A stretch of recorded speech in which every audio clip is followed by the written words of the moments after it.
I'm working on setting up a new infrastructure utilizing Cloud Posse's open source and bumped into a few issues. I got all the accounts set up and that is working. Also got EKS and other application backing services like RDS all using Terraform.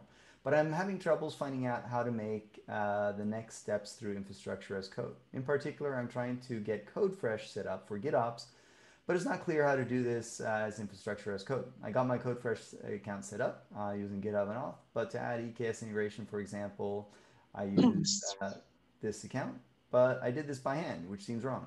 And then I set up the project pipelines to do that. I'm working through the Cloud Posse CodeFresh repo, but this, yeah, so the Cloud Posse CodeFresh repo is, first of all, if you look at the commit times, it's going to be really old.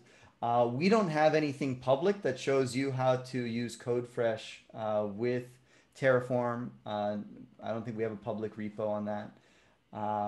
And in general, my feeling about continuous delivery with Terraform has evolved.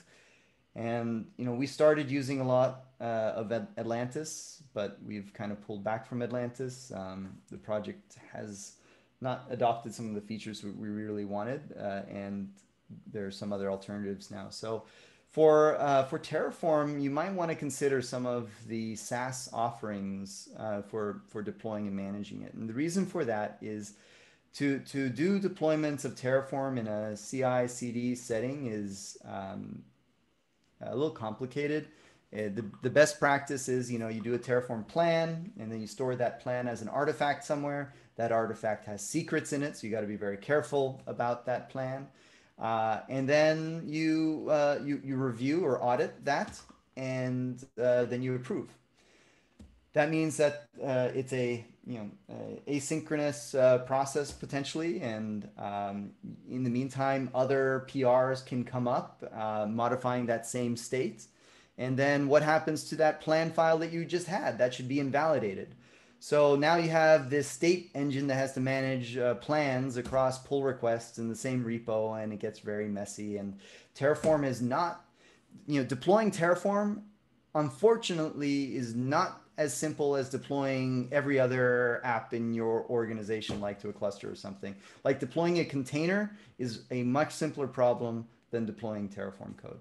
I say all of that because we went through this exercise with CodeFresh a few times, doing Terraform with it.